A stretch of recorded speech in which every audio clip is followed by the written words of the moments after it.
दोस्तों, अथर्व एस्ट्रोलॉजी में आपका स्वागत है।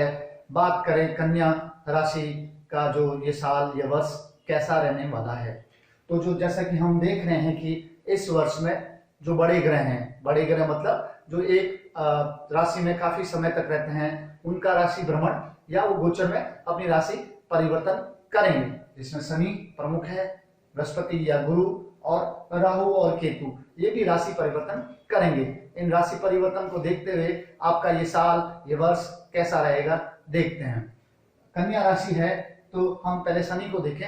शनि वर्तमान में मकर राशि में है। ये राशि परिवर्तन करके 17 जनवरी के बाद में आपके कुंभ राशि में आएंगे। कुंभ राशि में यानी छठे भाव में शनि आएंगे। जब भी शनि छठे भाव में आते हैं, हाँ वैसे कि हम देखें छठा भाव शत्रु रोग ऋण शत्रु का होता है, परंतु छठे भाव में अगर कोई पापी ग्रह आता है तो वह शुभंकर रहता है। शनि का छठे भाव में भ्रमण करना रोग ऋण शत्रु को बढ़ाएगा, इसमें कोई दो राय नहीं है। परंतु स्वराशि का है तो इसलिए शत्रुओं का दमन करने में आप सक्षम होंगे। कोर्ट कचहरी के चक्कर भी पड़ सकते हैं, आप ध्यान रखें। परंतु अंततः शनि स्वराशि का होने से आपको फायदा देगा।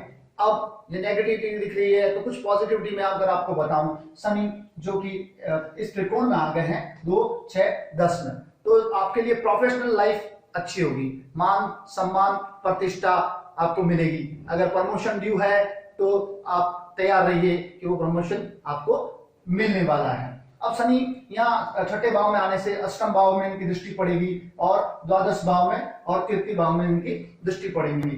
तो अष्टम भाव और तृतीय भाव और जहां जहां दृष्टि पड़ रही है वो सब शत्रु भाव है, यानी परेशानियां कुछ दिख रही है। कैसे परेशानियां दिख रही है? शनि के छठे भाव में आने से आपका खर्चा बढ़ने जा रहा है। स्वास्थ्य का आपको बिल्कुल ध्यान रखना है, क्योंकि वहां अष्टम भाव में दृष्टि पड़ रही है और राहु पहले से ही है। वाणी पे केतु, वहां वाणी भाव में केतु है, तो आपको ध्यान रखना है इन चीजों का कि अपने वाणी का अच्छे से प्रयोग करें, जिससे कि कोई आत न हो और परेशानी न हो। अगर थोड़ी और पॉजिटिविटी देखें तो पंचम भाव का मालिक शनि षष्ठ भाव में आया है, इसलिए तो जो वाद, अगर स्टूडेंट्स की बात की जाए तो वाद विवाद प्रतियोगिता है, जहाँ डिबेट कॉम्पिटिशन है, तो विद्यार्थियों को फायदा मिल सकता है। जो लोग कंपटीशन की तैयारी कर रहे हैं, विशेषतः जो मेडिकल की तैयारी कर रहे हैं, डॉक्टर बनने के लिए तैयारी कर रहे हैं, तो उनके लिए ये शनि फायदेमंद रह सकते हैं। यानी मेडिकल कंपटीशन या मेडिकल जॉब के लिए जो तैयारी कर रहे हैं, इनके लिए ये शनि फायदेमंद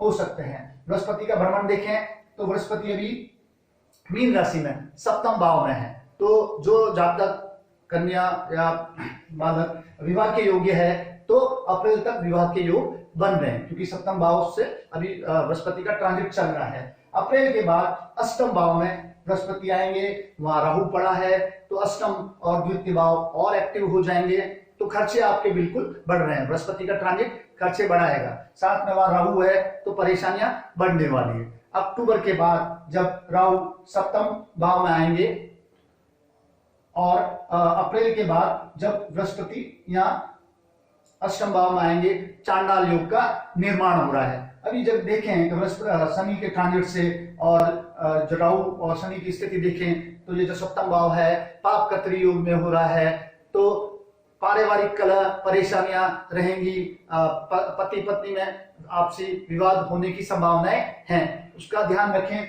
और अक्टूबर के बाद जब राहु का परिवर्तन होगा सप्तम भाव में, तो ये परेशानियां और बढ़ सकती हैं। अगर पहले से ही पति पत्नी में मनमुटाव चल रहा है, कोर्ट केस चल रहे हैं, तो जो तलाक के केसेस हैं उनमें भी वृद्धि आएगी और तलाक होने की संभावना भी कन्या राशि के लिए अक्टूबर के बाद जब राहु का भ्रमण मीन राशि में आएगा तो उसकी संभावनाएं भी बढ़ती है। तो कुल मिलाकर अगर हम गोचर का देखें या पूरे साल का कहें तो प्रोफेशनल लाइफ कन्या राशि की अच्छी जाने वाली है, मान प्रतिष्ठा बढ़ने वाली है, रोग बढ़ेंगे, शत्रु बढ़ेंगे, लेकिन उन पे आप पार पा सकते हैं। दुर्घटनाओं के योग है। और जब लास्ट के 2 महीने जब बृहस्पति अष्टम भाव में होगा तो खर्चे तो रहेंगे, लेकिन वो खर्चे फायदेमंद हो सकते हैं। आप कुछ इन्वेस्ट कर सकते हैं, घर में परिवार में कुछ शुभ कार्य के लिए खर्चे हो सकते हैं। तो कुल मिला के कन्या राशि के लिए ये जो वर्ष है मिला जुला है।